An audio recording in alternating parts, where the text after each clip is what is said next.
tarde, aqui pelo Grupo Diário do Amazonas, estamos começando o nosso D24 meio-dia com o Jefferson Coronel, eu e o Adriano Santos. Boa tarde, Adriano, vou de sola hoje, de primeira. Tudo bom, velho?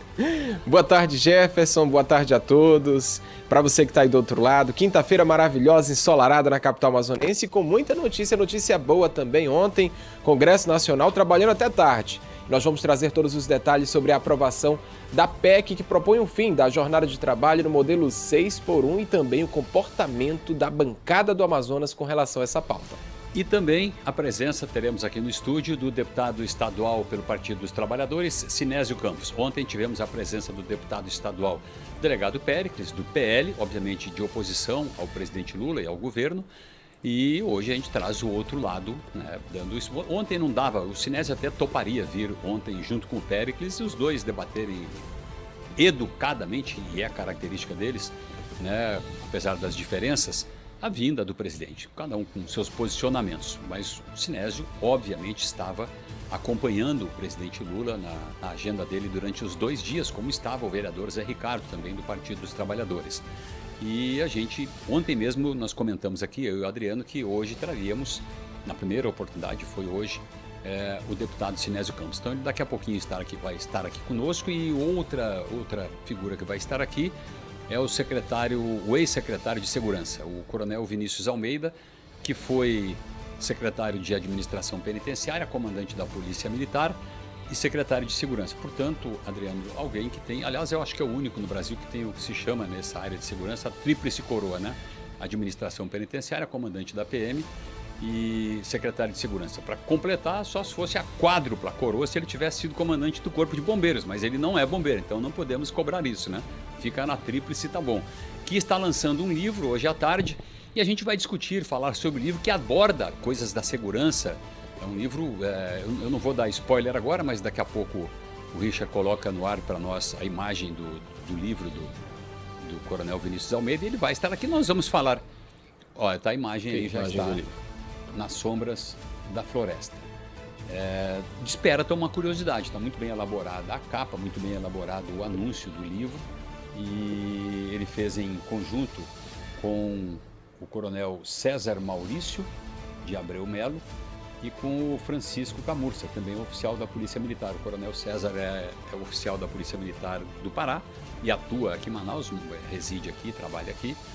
E o coronel Vinícius Almeida, todo mundo conhece, o Vinícius que é lá de Atalaia do Norte, sabia disso? Não sabia, ele veio de Atalaia do Norte para cá e fez o concurso da Polícia Militar, e passou, foi para a academia, então vai estar conosco aqui. Além de quem mais que está conosco? Sinésio Campos, do PT, Partido dos Trabalhadores. Os nossos na Câmara e os motoqueiros. Os nossos correspondentes. Inclusive, hoje, Jefferson, tem novidade, que é a maior participação do público. Você que está aí do outro lado já pode, inclusive, participar desta edição aqui do D24 meio-dia com Jefferson Coronel. Você pode escanear o QR Code que está aparecendo aqui no canto da sua tela, mandar uma foto, um vídeo assistindo, a sua opinião, a sua crítica. Olha, muito bem-vindo. É claro, se tiver algum questionamento, você também pode ir no nosso chat. Nós estamos ao vivo no YouTube TV Diário AM. Já tem algumas pessoas comentando lá. Daqui a pouquinho eu vou ler todos os comentários, interagir com o público que está em casa. Quem já está interagindo conosco há alguns minutos é a Dani, que está aqui atrás, assessora de imprensa também do coronel Vinícius Almeida, jornalista, nossa colega jornalista, apresenta um programa de esportes na co-irmã na Band. Ainda tem o programa lá, Dani? Tá na Rede TV agora, então assim, era na Band, tá na Rede TV agora.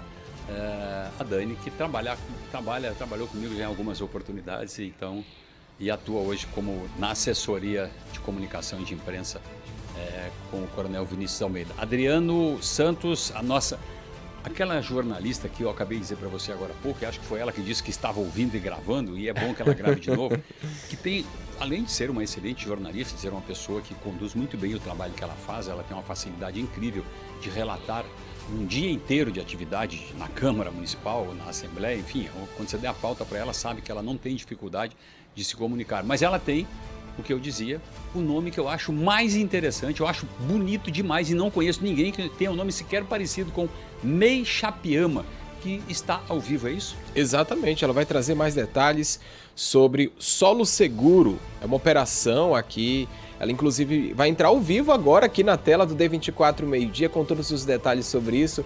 Ô May, muito boa tarde para você. Ela tá se posicionando agora, daqui a pouquinho vai chegar aqui o sinal dela na nossa redação e ela vai falar justamente sobre essa situação aí, mais uma agenda governamental, vai trazer todos os detalhes. A May, que durante a semana ficou acompanhando ali o trabalho dos vereadores, todos os projetos que foram apresentados, as principais discussões. E essa semana foi uma semana agitada na Câmara, houve a presença dos professores ali exigindo um reajuste da database de cerca de 12%. Infelizmente eles não conseguiram essa pauta, mas sempre com a nossa presença, a presença da equipe do Grupo Diário do Amazonas, fazendo a cobertura completa sobre o que acontece ali na Câmara Municipal de Manaus. Enquanto a May se prepara, a gente já pode ir adiantando um pouco também sobre os outros assuntos, né? Nossa equipe também está nas ruas, daqui a pouco informação sobre o trânsito, ao vivo em tempo real de Djalma Batista, Constantino Nery, para você se preparar, você que tem algum compromisso importante nessa quinta-feira, olha, já vai se adiantando, viu? Vamos falar também sobre o clima, o tempo previsto para esta quinta. E é claro, muita informação direto da comunidade. Hoje, Jefferson, a gente vai mostrar uma rua que nem parece Manaus. Nem parece Manaus. É o nosso motorrepórter Carlos Barbosa, que está já reunindo a comunidade na Zona Leste, não é isso, meu diretor? Na Zona Leste. Só um spoilerzinho que ele vai dar agora, só um teaser. Não, depois ele vai trazer. Tá lá, é a Rua Ibiquera. Rua Ibiquera, que está completamente tomada por buracos. Mais uma. Você disse que não parece Manaus. Não parece. Eu acho que parece. eu tenho um posicionamento contrário. Eu acho que parece. Se você andar nos bairros aí, você vai perceber. Você sabe disso. Sabe que eu queria te perguntar uma coisa? É tanto buraco que deve ser, né? Que a gente não parece Manaus, né? Eu queria até te perguntar, porque você foi para o sul recentemente, né?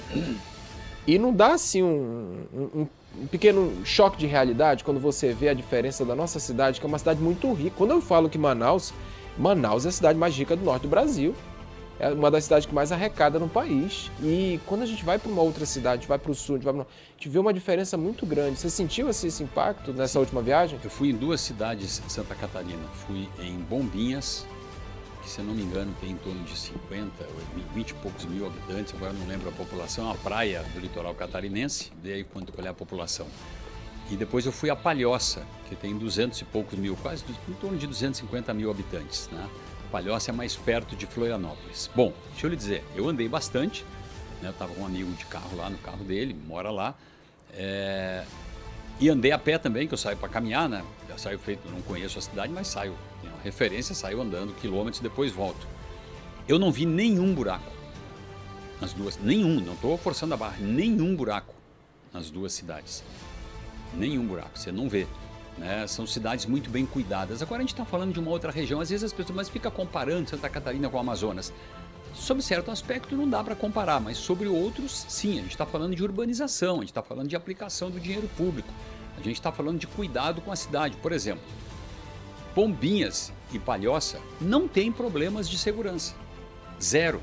Você chega na praia em Bombinhas, que recebe milhares, Bombinhas é intransitável no período de estação alta de verão. Você vai de carro para lá, você tem que chegar lá 11 horas, meia-noite, 1 hora da manhã, guardar teu carro na garagem, você vai ficar 10 dias lá, você vai ficar 10 dias sem carro, porque você não consegue tirar o carro da garagem. Você não vai andar. Um trecho que você leva 20 minutos para fazer em condições normais, no período de estação alta você leva 3 horas para fazer. Pra você ter uma ideia. Então você vai andar a pé.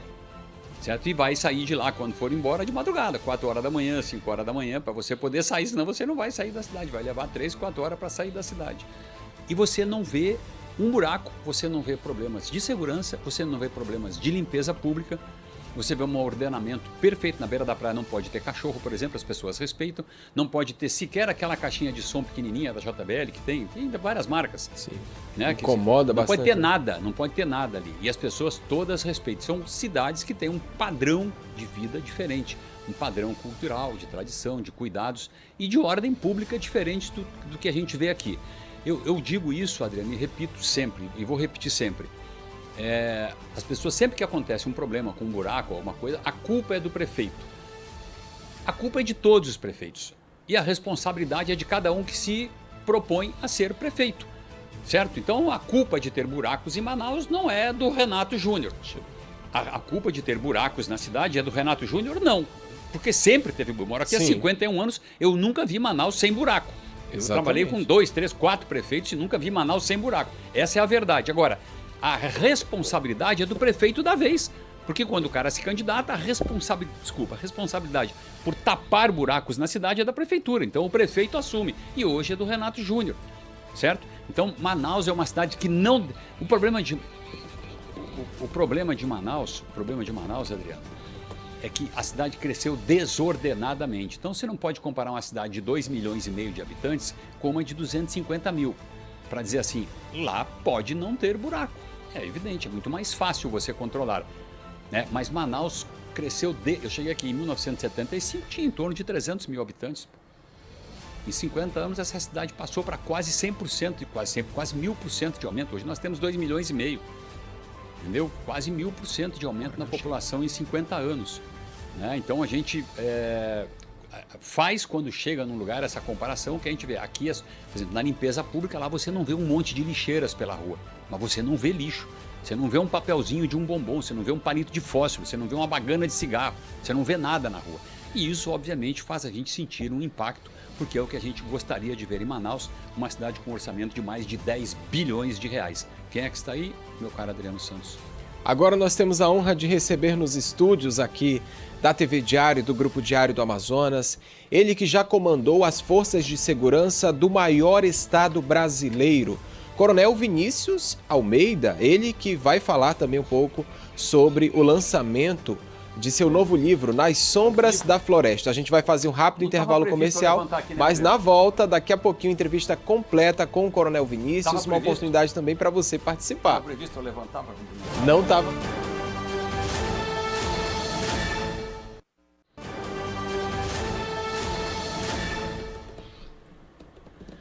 Bem, estamos retornando aqui pelo Grupo Diário do Amazonas no nosso D24 meio-dia com Jefferson Coronel, eu e a honrosa presença do companheiro Adriano Santos, que é jornalista também, e agora na presença do Coronel Vinícius Almeida. Eu só vou anunciar e repetir que daqui a pouco nós temos também aqui conosco, teremos o deputado do Partido dos Trabalhadores, Sinésio Campos, para comentar a vinda do presidente Lula, que passou 2 dias em Manaus ontem, repetindo, e sempre vamos repetir isso.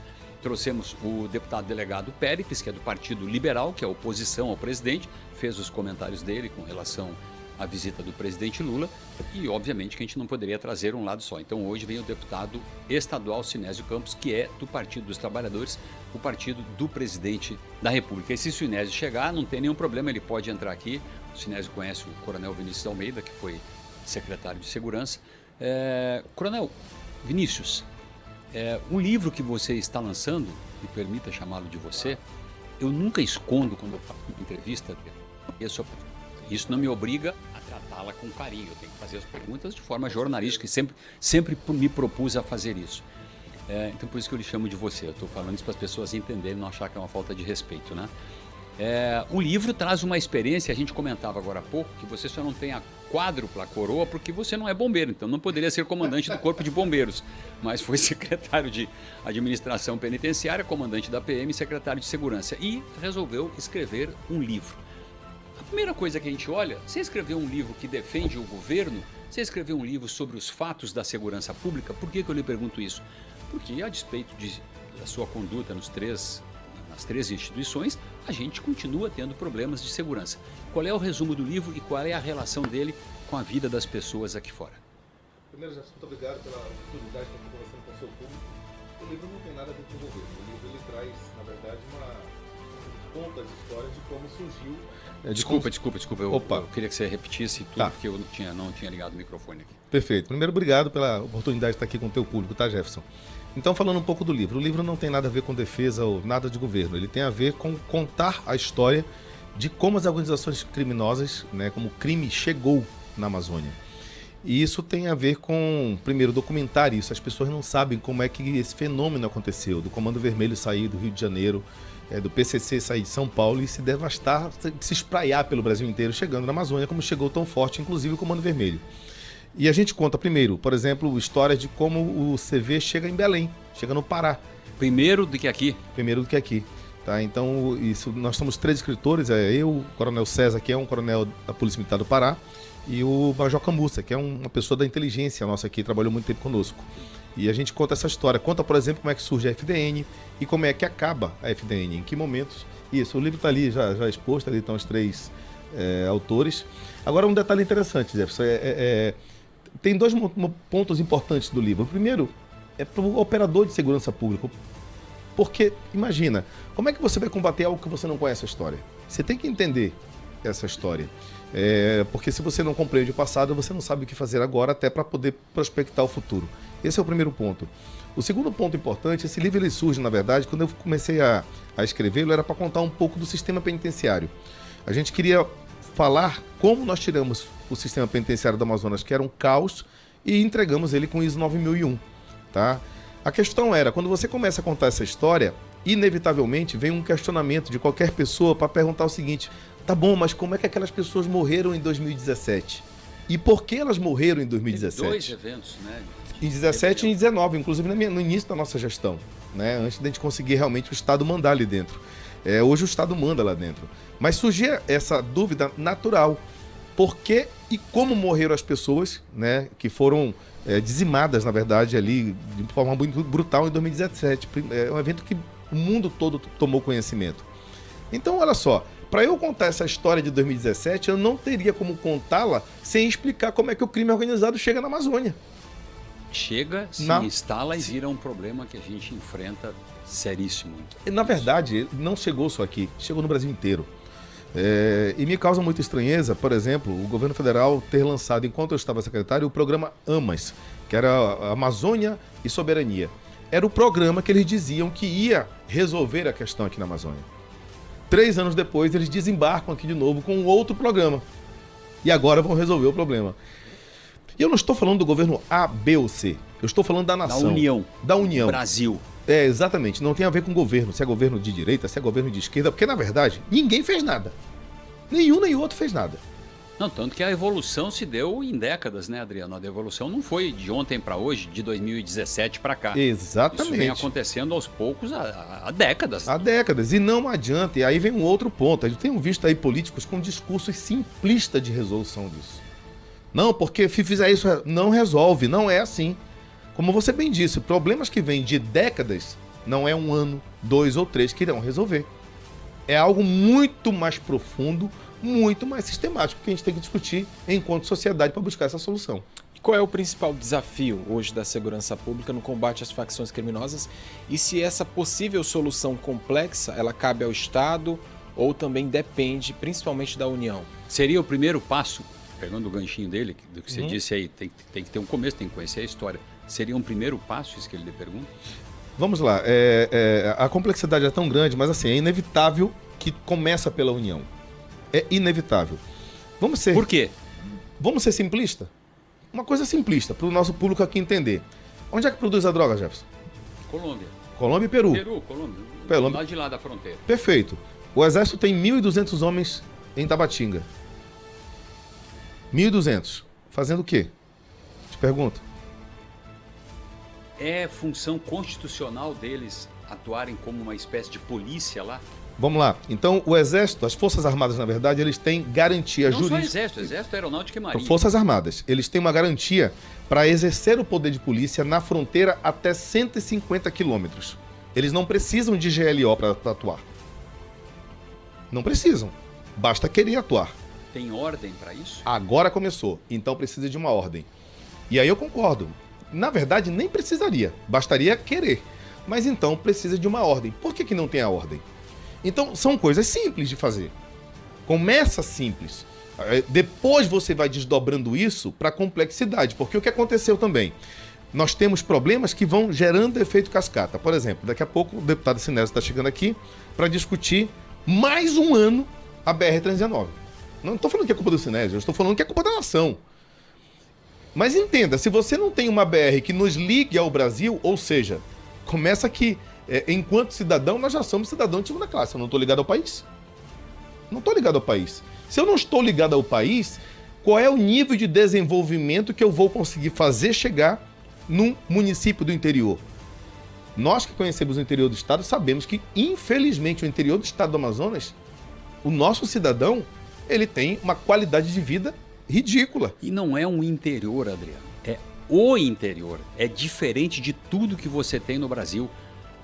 Você vai para São Paulo, você vai para qualquer lugar de carro em 4, 5 horas no máximo. O Rio Grande do Sul sai de Porto Alegre até a fronteira com a Argentina em 4 horas de carro.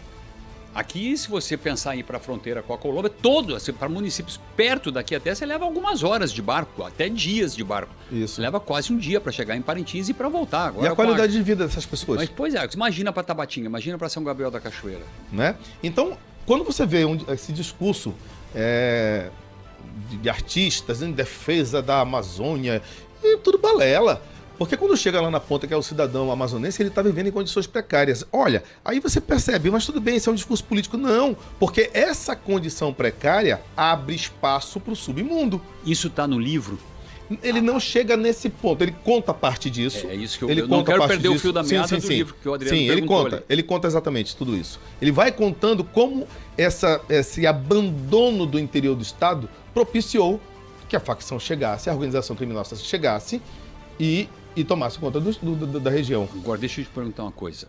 E tem diferença da facção para a organização criminosa, tá? Agora eu vou... Essa eu quero saber, hein?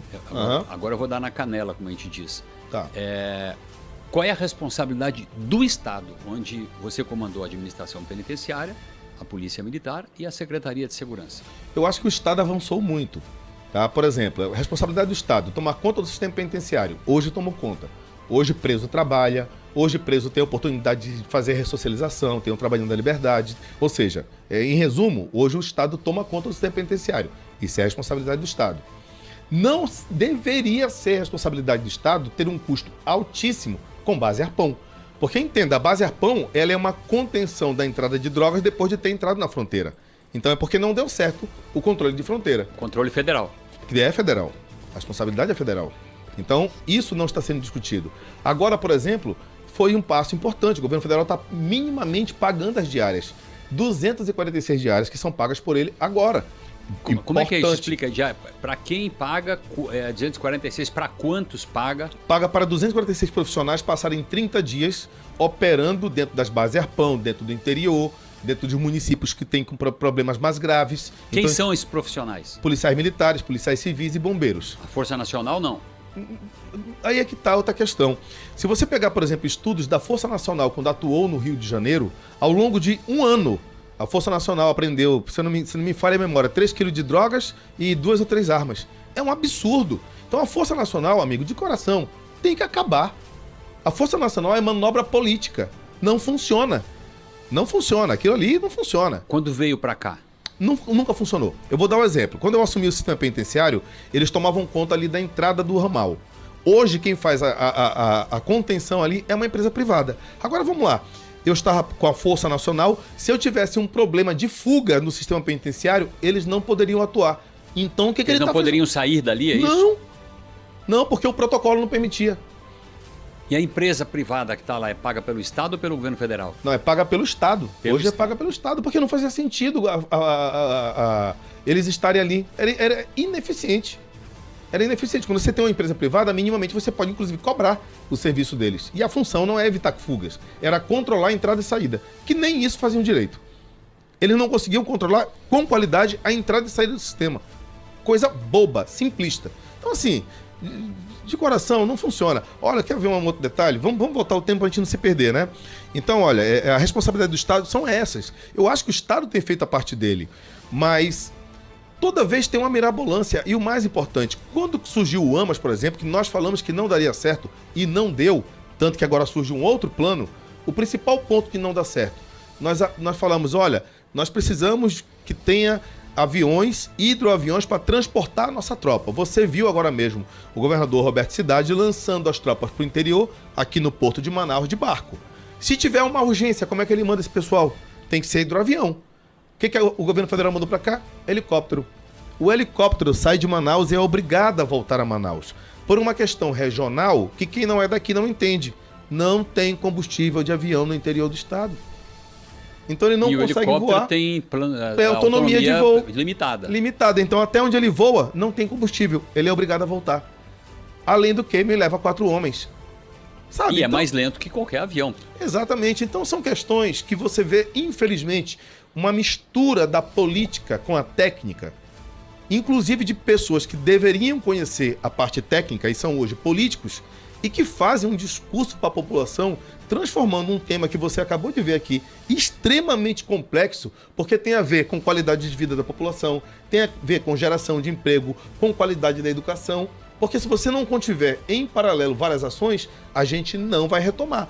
E aí, Jefferson, acontecem casos em que você vai destacando a importância da facção, e aí se você quiser, ele responde a diferença do que é a organização criminosa e da facção, né? São coisas distintas, parecem a mesma coisa, elas se entrelaçam em algum momento, mas são coisas distintas. Mas você vê hoje a facção verdadeiramente no interior do estado. E para tirá-lo de lá não é fácil. E qual é a diferença, para a gente entender melhor, a diferença entre facção e organização criminosa? A organização criminosa, ela tem a finalidade... Deixa eu pedir uma coisa, pois não, Vinícius. Eu vou chamar um comercial, Adriano. Ok. Um intervalo comercial. Depois do intervalo a gente volta, mas eu queria fazer aqui passar uma informação.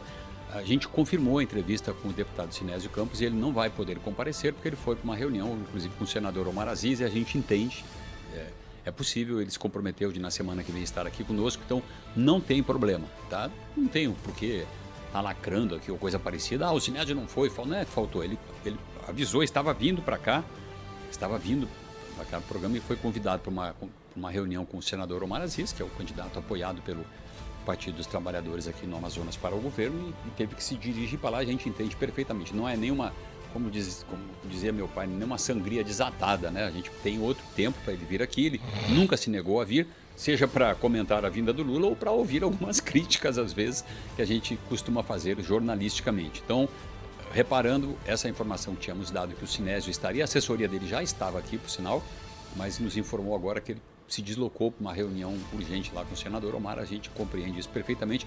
A gente vai continuar com o Coronel Vinícius, depois do intervalo, meu caro Adriano Santos. Podemos? Podemos. Então vamos lá, a gente vai para o intervalo aqui no D24 Meio-Dia com Jefferson Coronel, no Grupo Diário do Amazonas.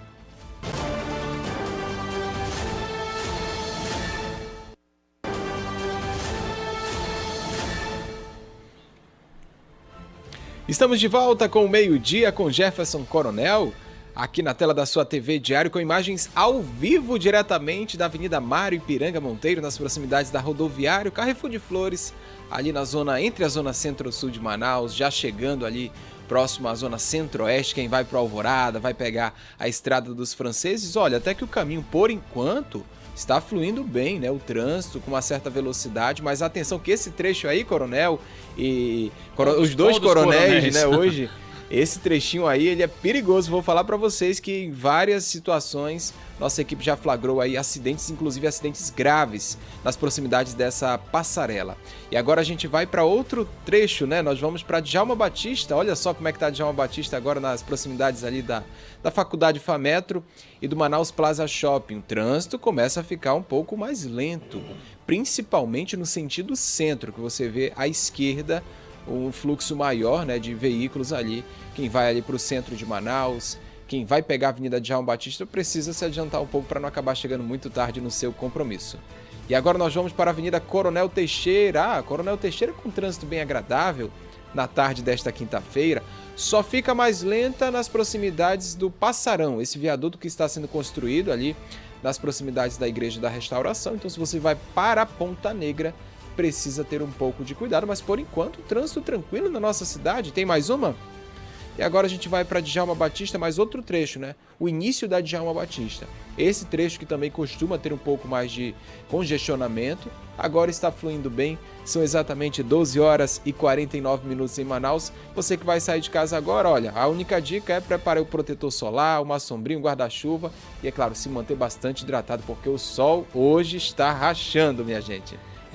A gente tem eleição geral hoje, eleição para deputado estadual, deputado federal, senador e governador, né, neste ano de 2026.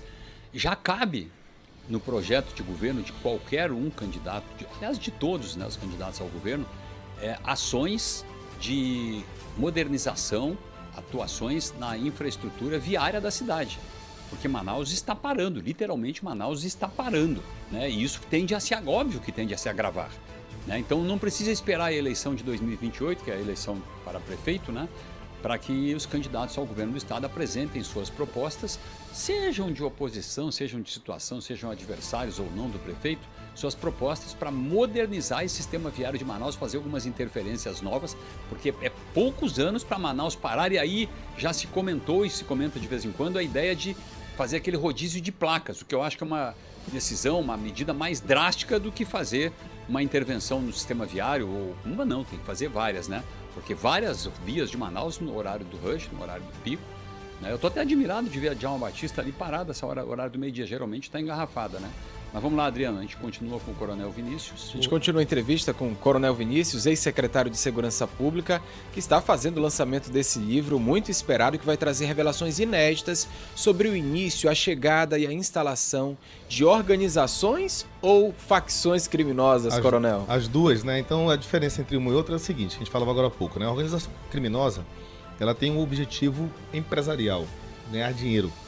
Então você tem, por exemplo, articulações como mecanismos distintos de lavagem de dinheiro, de cooptação de agentes públicos, de infiltração em sistemas de Estado como legislativo, como executivo, como judiciário. Existe a infiltração, existe a capacitação de pessoas desde o início na faculdade para que depois ela possa servir ao crime, seja nas mais diferentes atividades profissionais, desde advogados, desde policiais, enfim, tem investimentos nessa área, então é algo muito mais refinado, mas com o objetivo principal de oferir altos lucros em virtude da utilização do crime.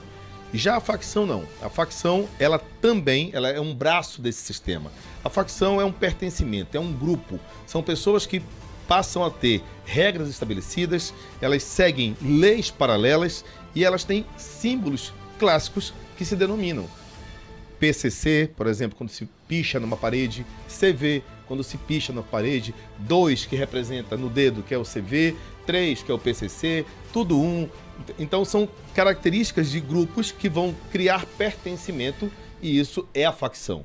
Então você vê que é uma linha muito tênue entre uma coisa e outra. Então a organização criminosa tem uma característica distinta da facção e em algum momento eles acabam se encontrando, mas são diferentes. Vinícius, voltando ao livro aqui, especificamente ao livro, a quem ele se dirige? Vou pegar um exemplo. Ele é um livro que tem utilidade para o universitário?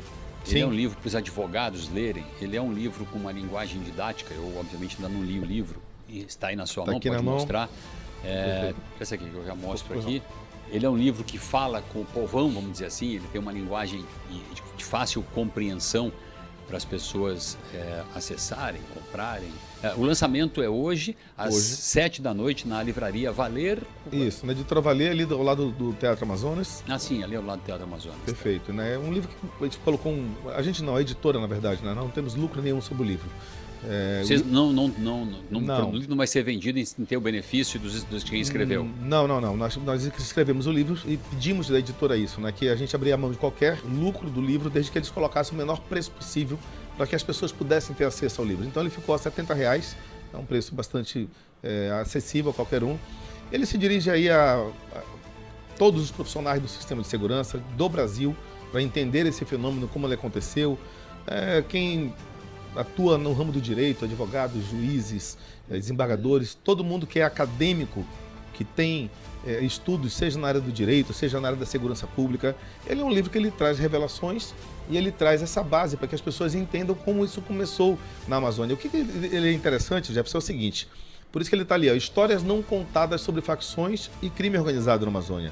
Nós buscamos, por exemplo, o Coronel César, que é do Pará, ele teve uma experiência pessoal, ele trabalhava como governador na Casa Militar e teve um contato com profissionais da segurança pública, também policiais militares e civis, que viram como o CV nasceu no Pará, a partir de um momento em que eles pegaram alguma liderança e mandaram para o sistema penitenciário federal e quando eles voltam, eles já voltam com essa missão de trazer o CV para lá. Então você veja, o próprio Brasil ele repete erros. A criação da Falange Vermelha, que foi o início do Comando Vermelho, todos sabem, quando mandam ali para Ilha Grande, né, pessoas criminosos comuns e misturam com criminosos políticos. Ali surge a Falange Vermelha, isso está mais do que documentado. Virou uma universidade Caco do crime. Barcelos, exatamente. E o Pará cometeu o mesmo erro. Em algum momento, o Amazonas cometeu o mesmo erro.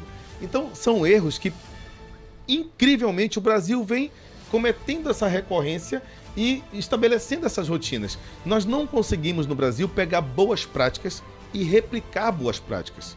Essa é uma dificuldade nacional. A gente precisa entender que política pública não é do político. A política pública ela é para ser entregue para a população. Então, cases de sucesso no Brasil, talvez com adaptações, com certeza, regionais, mas que podem ser replicados. A gente vê, por exemplo, aqui sem querer ser dono da verdade, mas está acontecendo agora um fenômeno muito, muito grato no Amazonas. A gente está tendo reduções drásticas em tudo. E elas continuam. E eu não estou mais na cadeira. Preste atenção, o que nós fizemos foi uma política pública para o povo. Esse mês agora eu estava olhando uma redução de 45% no número de homicídios. Esse mês agora está acontecendo no Amazonas. Mas quem te critica, quem lhe critica, diz que não resolveu. Aí você, vamos falar a verdade, você sai aqui na rua, você não se sente seguro ainda. E isso, Vinícius, é uma resposta que a sociedade nos cobra. Cobra do jornalista, cobra do Adriano, cobra de mim e, obviamente, cobra de você. Sim. Cobra do governador, cobra da polícia.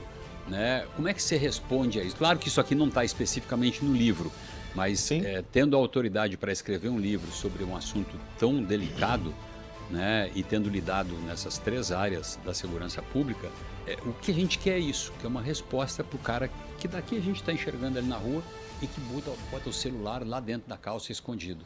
Você ia falar alguma coisa? Sim, inclusive nesse mesmo sentido. De fato, houve uma redução expressiva no número de homicídios. Eu lembro, Jefferson e Coronel Vinícius, que em 2022 eu era repórter policial. 2021, 2022, era tanta ocorrência que a gente tinha que escolher. Olha, tem um corpo na Compensa, outro no Jorge Teixeira, tem outro na Zona Norte, e a gente tinha que escolher onde ia fazer a cobertura, porque eram muitos homicídios, um atrás do outro. De lá para cá, é perceptível que houve uma redução no número de homicídios. Primeiro eu queria entender quem foi o responsável por isso, porque há quem diga que foi por conta de uma maior presença de uma facção em detrimento de outra. E por conta desse controle absoluto, houve ali menos intriga entre as duas. Pararam de se matar, né? Pararam de se matar, resumindo. Mas, de fato, houve uma redução, né, no número de homicídios. Inclusive, é uma redução que a cada ano que passa aumenta a redução. De 2022 caiu em 2023, 2023 para 2024 houve uma outra redução e agora 2026 também. Mas, apesar desses números positivos, Coronel, saiu uma pesquisa divulgada em março deste ano pelo Instituto Veritá, que ouviu mais de 40 mil pessoas no Brasil inteiro. É uma pesquisa que fala justamente sobre o ranking nacional de repercussão às polícias. E apesar desses números positivos, o Amazonas está em o segundo pior colocado. Ele só fica na frente do Rio de Janeiro, que é a taxa de desaprovação popular em 71%. É referente a que ano? Referente foi 2025. Mas a pesquisa saiu agora no início desse ano. Pois é, mas temos que ver com a referência do ano. Vamos só entender alguns pontos para a gente fatiar aqui essa resposta. A redução de homicídios, ela primeiro é não só perceptível, como ela é real. Nós chegamos no ano que você trabalhava, 2022, a quase 1.500 homicídios. Esse ano deverá girar em torno de 500 a 600. Então, tu já viu uma redução de quase 70%. Tá? Mas não é só homicídio. Agora, no mês que passou, nós reduzimos 90%, quando eu falo nós, do estado do Amazonas, o número de roubo de ônibus na cidade. 60% no mês passado, na redução de roubo de celular no estado. Então, esses números, primeiro, são reais. Segundo, essa percepção ela vai começar a chegar e já está chegando para a população. Mas existe um ponto que leva o Brasil inteiro a ter a sensação de insegurança. Isso não é no Amazonas, o Brasil inteiro. Com raríssimas exceções de ilhas como Santa Catarina, que lá você tem a percepção de segurança, por um trabalho de pelo menos 20 anos que eles vêm fazendo lá. E outra, veja a economia de Santa Catarina. Mas vamos lá. Por que tem essa sensação de insegurança? Porque o elemento é preso e no outro dia ele está solto. E aí não é a polícia. Então essa é a questão. A gente tira o foco do problema e acha um culpado pro problema. O que é mais fácil jogar a culpa? Na polícia. Mas por que sai... Vamos fazer um questionamento. 55% na audiência de custódia liberado. Vou te dar a última. Agora. E voltam e reincidem. Mas com certeza absoluta. Com certeza absoluta. Sai dali e volta pro mesmo sinal para roubar de novo. O mesmo sinal vai roubar de novo. é essa sensação de indignação da população. Mas existe um erro na comunicação, e aí me permitam, é uma crítica reversa à imprensa, que a culpa sempre é da polícia. A culpa sempre é do sistema de segurança. Mas ninguém se atenta que 55% dos presos são liberados na audiência de custódia. E mais, agora o CNJ inventou uma nova. Agora, Jefferson, você tem uma cadeia com 1.000 vagas. Na hora da prisão, o juiz vai olhar o seguinte: tem vaga? Se não tiver, tá solto. Meu amigo, quer dizer que o problema de não ter vaga virou agora um problema da sociedade, que o elemento que matou, estuprou, não vai ser preso porque não tem vaga para ele? A questão deveria ser outra. Vamos abrir mais vagas. O governo federal mande dinheiro para abrir mais presídio. Não tem recurso federal para abrir mais presídio. Não tem. Não tem. Então, a questão é muito maior. Quando a gente discute segurança pública, tem que ter a clareza e a fala para a sociedade de maneira cristalina. Os políticos não podem, tem que acabar essa conversinha de ter discurso bonito para problema complexo. Entendeu, Jefferson? Então, assim, eu não me permito, desculpa, a indignação em vários aspectos, porque eu vejo pessoas trazendo soluções extremamente simples para questões complexas. Você não sabia, por exemplo, que tem essa determinação do CNJ agora de não ter mais vaga, libera o elemento na audiência de custódia. Que 55% sai na audiência de custódia. E o problema é da polícia. Então, veja, a falta de segurança, a sensação de insegurança da população se dá, primeiro, pelas leis federais frouxas, leis federais que beneficiam o vagabundo nesse país, leis federais que dão mais valor ao bandido do que ao trabalhador, dão mais valor ao bandido do que ao pai de família, dão mais valor ao bandido do que à mulher. Porque esse discurso também de defesa da mulher, quando chega para votar e pegar lá o criminoso estuprador e fazer uma castração química, a esquerda é contra. Ué, é para defender a mulher ou não é para defender a mulher? Esse é o discurso que nós temos que ter. A segurança pública neste país, e muita coisa não vai dar certo nesse país, enquanto a gente achar que o cara que rouba um celular na esquina o faz apenas para tomar uma cervejinha, que ele não pode ser considerado um bandido. Enquanto estiver alguém achando que o traficante é uma vítima do usuário, enquanto estiver alguém achando que comprar um celular roubado na rua é um ato de boa-fé e por isso você talvez não possa ser criminalizado.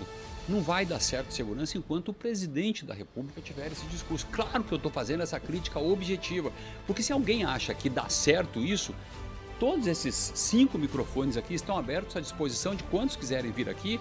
E se quiserem responder para mim, podem ter o mesmo tempo que eu dispus para fazer a crítica, ou o programa inteiro, Adriano, o programa inteiro, Vinícius, para fazerem a defesa que bem entenderem desse tipo de discurso que leva para a sociedade um conceito completamente errado e faz com que o crime se reforce e se sinta mais importante do que quem combate o crime. Coronel Vinícius, a gente poderia ficar aqui mais 3 dias conversando. Mas me dá só o último gancho dentro da sua fala, por gentileza. Olha só, o secretário nacional de Segurança Pública, que é um homem honrado, respeito muito, que é o Chico Lucas, é um grande amigo. E eu estive com ele onde eu fui buscar a ferramenta que é o Recuperafone, que está implementada aqui. E eu quero pegar o teu gancho. Essa ferramenta ela veio sendo desenvolvida, veio sendo trabalhada, a gente tem reduções mês a mês de 60% a 70% de roubo de celulares. E uma das ações, deve ter mais ou menos um mês no máximo, que o delegado Itotuzzi, que é um grande profissional, fez. Sabe qual foi, Jefferson? O que acontece? Ele mandou a intimação para as pessoas virem devolver o telefone. A pessoa vem, devolve o aparelho e a gente entrega para o dono, tá tudo certo. Só que de 100 intimações que ele manda, 70 comparece, 30 não comparecem. Esses 30%, de 30% a 40% que não compareceram ao longo desse projeto inteiro, somaram-se 60 mil telefones de pessoas que não compareceram. Sabe o que o Itotuzzi fez? Foi lá e apertou um botão e matou 60 mil telefones de uma pancada só, aqui no Amazonas. Aí eu te faço a pergunta. O secretário nacional de Segurança Pública, que é quem começou o projeto lá no Piauí, e nós fomos buscar, e aqui é um case de sucesso, por que ele não consegue implementar isso a nível nacional? É porque ele não quer? Ou é porque não deixa? Não deixa. Entendeu? Então é visível, é claro que existe uma interferência e um entendimento do governo atual de que não querem combater o crime de frente. Porque se aqui está dando certo, e o próprio secretário nacional de Segurança Pública foi um dos idealizadores no início, depois nós pegamos e ampliamos, era para ser o primeiro homem a vir aqui falar como é que está no Amazonas, como é que está no Piauí, vamos pegar esse modelo e vamos implementar no Brasil inteiro. Acabava com essa brincadeira no país. Coronel Vinícius Almeida, muito obrigado. Boa sorte no lançamento do seu livro hoje, às 7 horas da noite, na Livraria Valer, ali perto do Teatro Amazonas, certo? Isso. As pessoas estão convidadas a comparecerem lá. A capa do livro já mostrou uma ideia do peso do assunto, todo mundo tem essa ideia muito clara. Muito obrigado pela tua presença aqui. Agradeço imensamente, Jefferson. Adriano, a gente faz por um Obrigado, intervalo Adriano. E volta já já no D24, meio-dia, com Jefferson Coronel, aqui pelo Grupo Diário do Amazonas. 1h10 em Manaus, estamos de volta com o D24, meio-dia, na sua tela da TV Diário. Você que está aí do outro lado, já se preparando para almoçar, né? Comer aquele feijão com arroz quentinho. Olha, já aproveita, tira uma foto, manda pra gente através desse QR Code ou corre lá no YouTube TV Diário AM. Daqui a pouquinho eu vou interagir, já tem muita gente participando. Quero mandar um alô para o Paulo Santos e para Daniel Saboia, que está comentando bastante. Daqui a pouquinho eu vou ler o comentário da galera e você, é claro, deve participar. Só que agora nós vamos para o Novo Aleixo, é isso mesmo. Nosso repórter Carlos Barbosa vai trazer direto do Novo Aleixo uma denúncia da comunidade também relacionada à infraestrutura. Infelizmente, esse problema de infraestrutura, ele acaba assolando diversos bairros de diferentes zonas.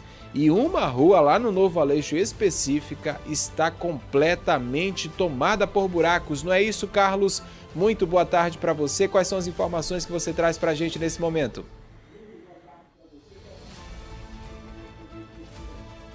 Muito boa tarde, Adriano Santos. Muito boa tarde, Jefferson Coronel, a todos os telespectadores. Olha, eu me encontro aqui na Rua 2B, no bairro do Novo Aleixo, e a situação não é fácil. Aqui são os moradores que estão reivindicando os direitos dele, pois tem uma rua, que é essa rua em que nós nos encontramos, Adriano, que há mais de 8 anos ela passa pelo mesmo problema, né? Que é o quê? Falta de infraestrutura. Nós temos um morador, que é o seu Lúcio, ele que vai falar algo, né? Vai reivindicar, vai cobrar os direitos dele, porque ele paga a conta de água, paga a conta de energia, mas os direitos dele, como ele mesmo contou para mim agora há pouco, não está sendo reivindicado, né, seu Lúcio? Boa tarde. Concordo, exatamente, isso aí, entendeu? E nós estamos precisando de ajuda, entendeu? Nós estamos aqui no abandono, entendeu? O poder público esqueceu de nós, entendeu? E nós estamos reivindicando qual? A melhoria da infraestrutura da rua, entendeu, cara? Esgoto, entendeu? Nós não somos cobrados, entendeu, cara? Nós pagamos esgoto, entendeu, cara?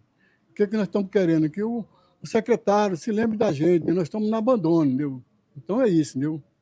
Como vocês conseguem ver nas imagens, a rua tem buraco e, olha, detalhe, Adriano, é uma ladeira que quando os veículos têm que descer essa ladeira, precisam se desviar. O seu Lúcio estava até contando para mim que teve uma vez, não foi, seu Lúcio, que o veículo até subiu a calçada aqui da sua residência, não foi? E é tirar a vida da minha neta, entendeu, cara? Então tá um absurdo o descaso, entendeu, cara? 8 anos que ele passou lá e não fez nada por nós, entendeu, cara? Nós temos os moradores que têm veículos aqui, como é o caso do outro morador. Eu vou chamar ele mais para cá, para que ele possa aparecer na imagem. Ele que mora aqui na comunidade há muito tempo e ele quer falar algo para as autoridades que estão nos assistindo, pois eu tenho certeza que os órgãos competentes são ligados no nosso programa. Pode falar. Realmente, a nossa rua está num abandono total. Eles fazem aqui uma maquiagemzinha, 3 dias está igual. Olha, vocês podem perceber, tem buraco, tem um esgoto aqui, ele é totalmente maquiado, ou seja, a turma faz e não dá um mês, daqui a pouco está do mesmo jeito. Então é necessário que alguém faça um trabalho sério, um trabalho de gente que merece o nosso respeito, o nosso voto, principalmente.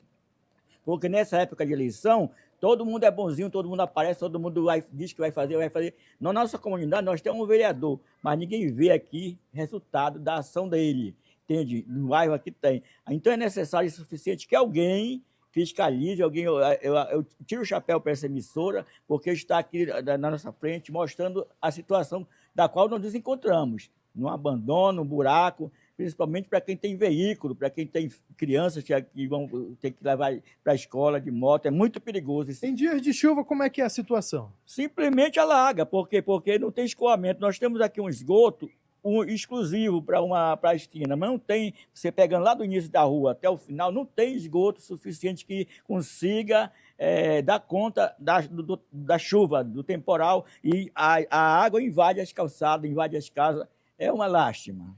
Então, esse é o clamor dos moradores aqui da Rua 2B, conhecido como Rua Ibiqueira, aqui no bairro do Novo Aleixo. Volto aí diretamente dos estúdios com vocês, Adriano, Jefferson Coronel. Obrigado, Daniel, pelas suas Carlos Barbosa, pelas suas informações diretamente do Novo Aleixo. Novo Aleixo, que tem inclusive um representante na Câmara. Ele falou, ele citou, vereadores. Ele não deu o nome, antes que você fale, que eu não sei quem é o vereador e nem quero saber. Eu só tenho um recado, uma sugestão a dar para os moradores dessa rua e do bairro aí. Não votem mais nesse cara, acabou. Se ele não aparece, porque claro que ele não é o responsável por tapar o buraco. Mas se ele não aparece, pelo menos para dar satisfação, e só vai aparecer quando tiver eleição para vereador de novo em 2028, não votem mais nele. Ó, você não veio aqui, faz 4 anos que você se elegeu, não voltou aqui, a rua está esburacada, botaram um asfalto de meia tigela aqui, né? Meia boca e o asfalto arrebentou. Então uma sugestão é objetiva e simples, velho. Não vota mais no cara. Com certeza. Sei nem quem é e nem quero saber. E agora vamos mudar de assunto, vamos falar sobre a PEC da escala 6x1, que quer pôr fim a essa jornada de trabalho, onde a maioria dos trabalhadores brasileiros e brasileiras acaba ali atuando durante 6 dias, com o direito a uma folga apenas na semana e um domingo no mês. A proposta foi aprovada em 2 sessões na noite de ontem, quarta-feira, pela Câmara dos Deputados. Inclusive, a votação foi bastante expressiva, contou com o apoio de vários parlamentares da bancada do PL, do União Brasil, partidos de direita, de centro-direita, que até então estavam mais resistentes com relação a essa proposta. Muitos acabaram votando de forma favorável à PEC que põe fim aí à escala, a essa jornada de trabalho no estilo 6x1. A gente vai falar um pouco sobre essa votação, e o que chama atenção para você que está aí do outro lado é a bancada amazonense, que todos os parlamentares da bancada amazonense, aí tem ali a Momandel, Átila Lins, Adair Filho, Alberto Neto, Saulo Viana, João Carlos, Fausto Júnior, Sidney Leite, todos, sem exceções, votaram a favor da aprovação da PEC. A PEC já havia sido aprovada na comissão especial e no mesmo dia acabou entrando em votação no plenário da Câmara. Lembrando que na Câmara precisa passar por 2 votações, e as 2 votações aconteceram ontem, Jefferson, com destaque inclusive para a participação dos partidos de esquerda, mas também para alguns nomes do PL, né? Alguns nomes do PL, e a gente vai falar agora um pouco sobre o que muda na prática. Primeiro, é importante ressaltar que, apesar de já ter sido aprovada pela Câmara dos Deputados, a proposta ainda não entra em vigor, porque ela carece de aprovação do Senado Federal e depois vai para a sanção do presidente da República, tá bom? É importante a gente ressaltar isso. Ela foi aprovada em uma casa legislativa, mas ainda segue tramitação.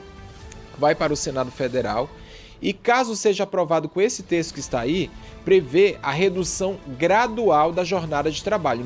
Não quer dizer que amanhã você já pode chegar com o teu patrão e, olha, vou trabalhar 5 dias na semana. Não é bem assim. Essa jornada, ela prevê uma mudança que pode levar até 14 meses, tá bom? Se for aprovada, vamos dizer que hoje, tá numa situação hipotética, ela for aprovada hoje, sancionada hoje, a lei tem 60 dias, as empresas têm 60 dias para se adaptar e reduzir de 44 horas semanais, que é o atual, para 42 horas semanais. Adriano, mas você falou 40.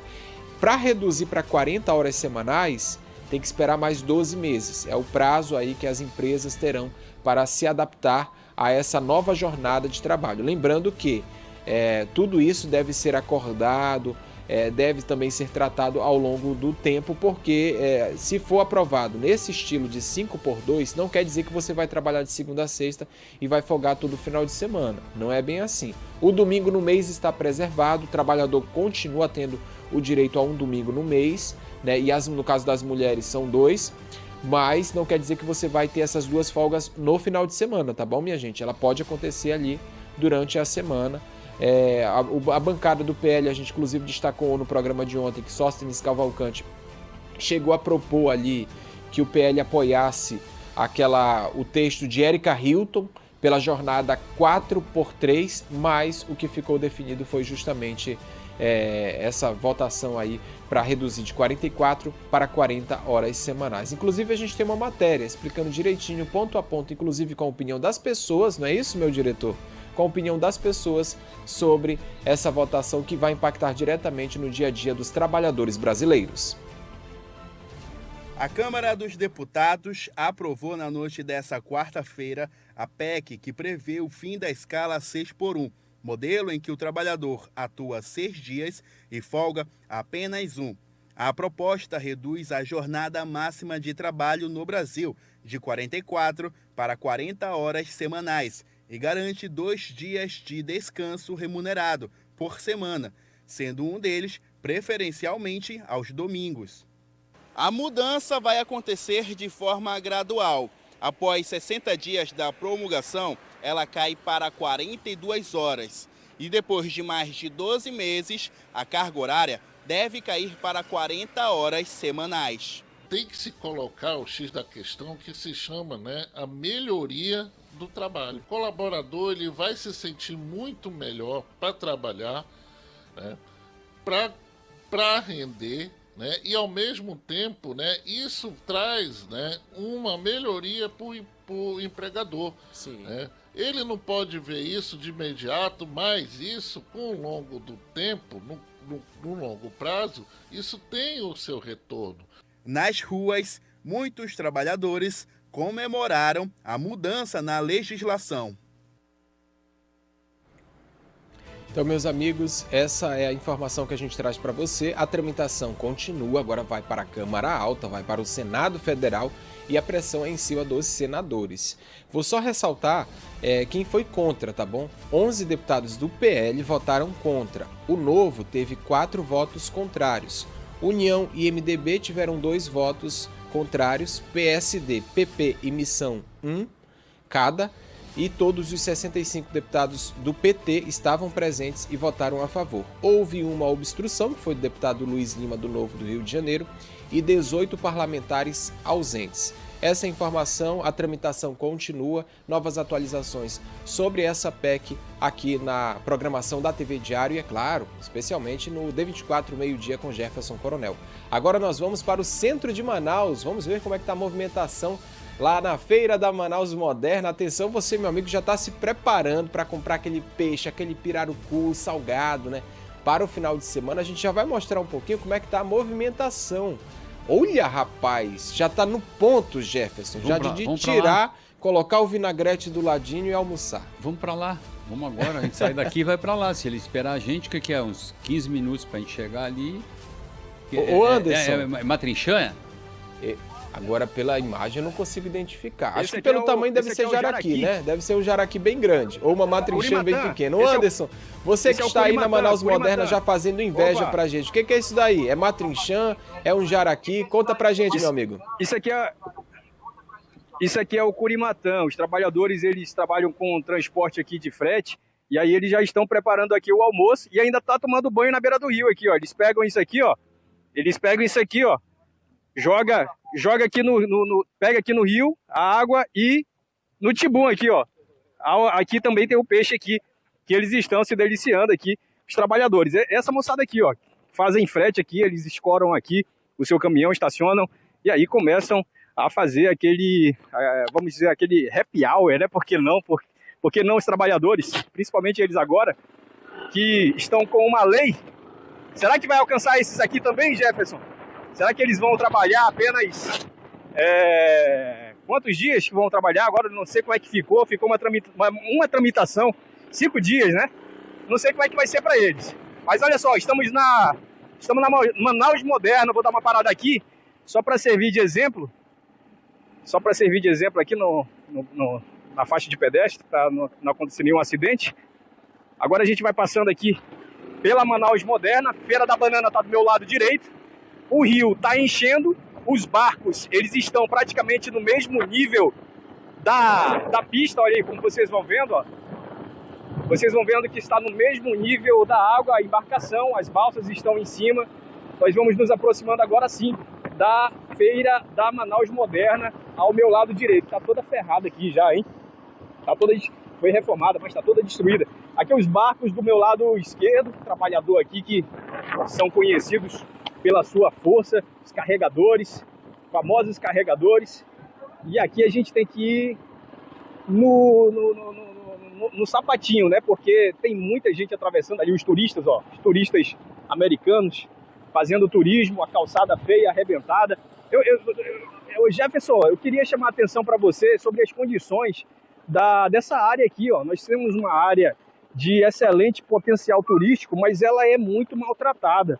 Começa por aqui, ó. Nós temos aqui uma lixeira bem feia, bem ridícula mesmo, que é uma gambiarra. Pegaram um tanque, cortaram ele e botaram aqui. Aí aqui você vai vendo que vem ali três turistas, mas a calçada está desabando, ó. A qualquer momento, um turista pode parar lá embaixo. Olha aí, ó. Aqui está caindo. Aqui também tem uma queda. Ali vem os turistas, aqui tem as embarcações. Esse pessoal aqui, muitos deles vêm vender peixe aqui na beirada.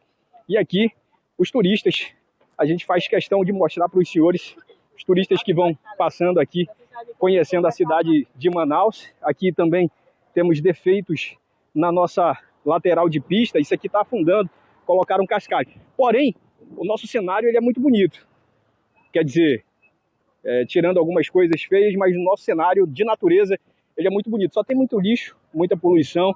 Olha só, para você ter uma ideia aqui, ô Jefferson, você sabe o tamanho daquele cara? Sabe o que é aquilo ali, ó? É um rato, velho. Me desculpa, mas o que eu mais tinha medo está acontecendo. Deixa eu mostrar aqui para os senhores aqui rapidão, ó. Olha o tamanho desse rato, Jefferson. Eu comecei mostrando um peixe. Mas eu vou te mostrar o tamanho do rato que está morto aqui na água, aqui, ó. Olha só isso aí, ó. Isso é um rato, ó. Olha só o absurdo. Tamanho desse rato. Aqui na nossa querida e amada Manaus Moderna. É com você, Jefferson. Bom, a gente está vendo o trabalho do Anderson lá na Manaus Moderna. O lixo ali na água é um negócio quase que incompreensível, né? A Manaus não tem campanha para educar a população, para falar para a população que é ela que paga para tirar esse lixo dali. Manaus não tem campanha para isso. Então você vai ter sempre lixo, né? E as empresas ganhando dinheiro com a coleta de lixo. Então é uma pena, você viu ali buraco acabando, risco de um turista cair naquilo ali. E este é um dos cenários mais bonitos, é uma das vistas mais bonitas. Olha que maravilha esse rio, cara. Que cena incrível, né? O contraste. A gente tisna isso aí com lixo. Agora detalhe. Tem um projeto, né? E detalhe, aí eu vou falar pra você, tá limpo. Tá limpo, porque teve uma operação, aí está limpo, tá, gente? Só de janeiro a abril, houve uma operação aí pra fazer a limpeza nessa orla. A prefeitura tirou 78 mil pneus. Só pneus, só falando de pneus, 78 mil pneus. Descartados irregularmente na orla, nos igarapés, nas ruas de Manaus. Mas infelizmente o lixo sempre volta a aparecer e já está aparecendo de novo também ali na orla da Manaus Moderna. Bom, acho que a gente está ficando por aqui, né, Adriano? Infelizmente, mas amanhã tem mais, se Deus quiser. Hoje a gente está ficando por aqui, amanhã tem mais, a partir do meio-dia, aqui no Grupo Diário do Amazonas, o nosso D24 meio-dia com Jefferson Coronel. Obrigado, Anderson, obrigado ao Carlos Barbosa, que tem nome de cidade, né? Carlos Barbosa é uma cidade do Rio Grande do Sul, a capital nacional do futsal, acho que ele nem sabe disso. A capital nacional mundial do futsal chama-se Carlos Barbosa, lá na Serra Gaúcha. Um abraço para todos vocês. Eu volto na segunda-feira, porque amanhã é sexta, é o meio-dia, não com Adriano Santos e Jefferson Coronel, meio-dia com Richard Rodrigues. É isso? Isso mesmo. Até amanhã, a partir de meio-dia, aqui no canal 27.1 e nas redes do D24 AM. Você continua com a programação aqui da TV Diário. Mais informações às 4 da tarde no Deixa Eu Te Falar e às 6 da noite no Claro e Escuro. E você fica com essas imagens da orla aqui da nossa cidade de frente para o Rio Negro, gigante da capital amazonense.